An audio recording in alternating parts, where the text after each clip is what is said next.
গল্প নয়, সত্যি ঘটনা শোনানো হয়।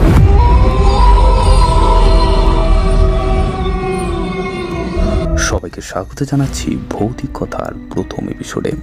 এবং আজকের এপিসোডে রয়েছে একটি জমজমাট ঘটনা। কিন্তু তার আগে আপনি যদি আমাদের কাছে কোনো সত্যি ভৌতিক ঘটনা পাঠাতে চান, তাহলে মেল করুন ভৌতিককথাofficial@gmail.com অথবা ফেসবুক ইনবক্সে লিখে পাঠিয়ে দিন আপনার ঘটনা। তো বেশি কথা না বাড়িয়ে সরাসরি চলে যাচ্ছি আজকের ঘটনায়। ঘটনা পাঠিয়েছেন শেফালি মজুমদার কুশকরা থেকে। ঠিক যেমন করে লিখে পাঠিয়েছেন ঠিক তেমন করেই পড়ে শোনাচ্ছি। হ্যালো দাদা, আমার নাম শেফালি মজুমদার, আমি কুশকরার বাসিন্দা। ঘটনাটি আমার সাথেই ঘটেছিল। আমি খুব মধ্যবর্তী পরিবারের মেয়ে। এখনকার সময় চাকরি বাকরির যে অবস্থা তা দেখে বাবা বলেন যে চাকরি বাকরি করতে হবে না, আমার শখ তুই ওকালতি পড়বি। আর বাবা আমাকে বিয়ের জন্য তেমন জোরও করতেন না, কারণ আমি বাবার খুব আদরের সন্তান ছিলাম। এভাবে বাবার কথা অনুযায়ী আমি বর্ধমান ইউনিভার্সিটিতে ভর্তি হয়ে গেলাম।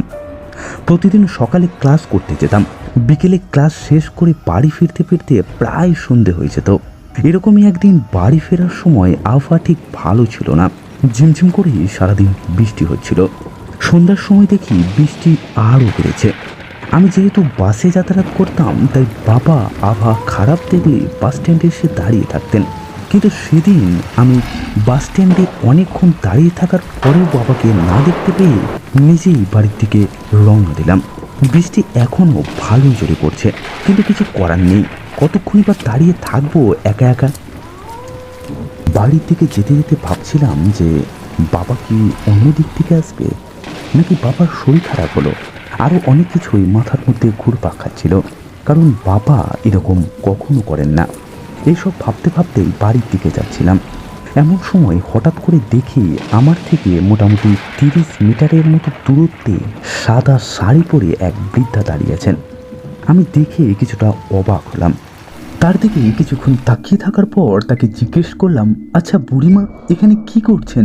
এই বলতে বলতে আমি তার দিকে এগিয়ে যেতে লাগলাম। কিছুটা এগিয়ে যেতেই বুঝতে পারলাম উনি আমার পাশের বাড়ির কাকিমা।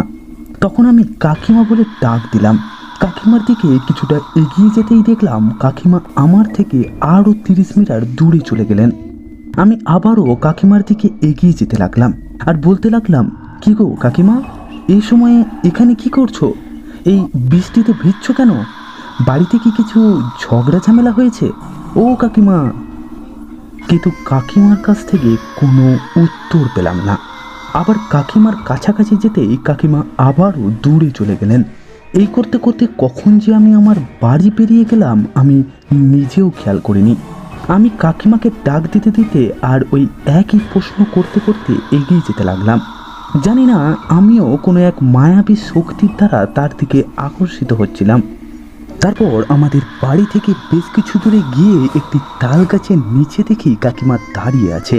আর আমি কাকিমাকে আবারও ডাক দিয়ে বললাম, ও কাকিমা, এখানে কি করছো গো? আমার কথার উত্তর দিচ্ছ না কেন? তোমার ছেলে কি কিছু বলেছে? বাড়িতে কি ঝগড়া ঝামেলা করেছো? কিন্তু এবারও কোনো প্রশ্নের উত্তর পেলাম না।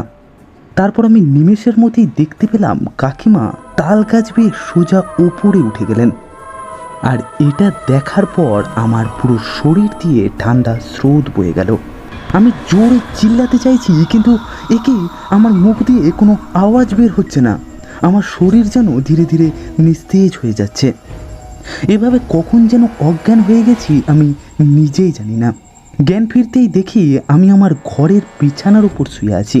জানতে পারলাম আমি নাকি আমাদের ঘরের থেকে বেশ কিছু দূরে একটি তাল গাছের নিচে অজ্ঞান অবস্থায় পড়েছিলাম। আসলে আমার আসতে অনেক দেরি হচ্ছিল বলে বাবা তার বেশ কিছু বন্ধু বান্ধবদের নিয়ে আমাকে খুঁজতে বের হয়, এবং তাদের মধ্যে থেকে সুভাষ জেঠু আমাকে একটি তাল গাছের নিচে পড়ে থাকতে দেখে। দেখা মাত্রই তিনি বাবা এবং অন্যান্যদের খবর দেয় এবং আমাকে সেখান থেকে তুলে ঘরে নিয়ে আসা হয়। ভগবানের অশেষ কৃপা যে সেদিন আমার কোনো ক্ষতি হয়নি। তো এই ছিল আমার জীবনের সবচেয়ে ভয়ঙ্কর অভিজ্ঞতা। একটি অসাধারণ ভৌতিক ঘটনা শুনে নিলাম শেফালি মজুমদারের কাছ থেকে। ঘটনাটি কেমন লাগলো অবশ্যই কমেন্ট করে জানাবেন। তো আজকের মতো এই পর্যন্তই। দেখা হচ্ছে আগামী রবিবার ঠিক রাত 10টায় এরকমই কিছু রোমহর্ষপূর্ণ ভৌতিক ঘটনা নিয়ে। ততক্ষণ সুস্থ থাকবেন, ভালো থাকবেন এবং অবশ্যই আনন্দে থাকবেন।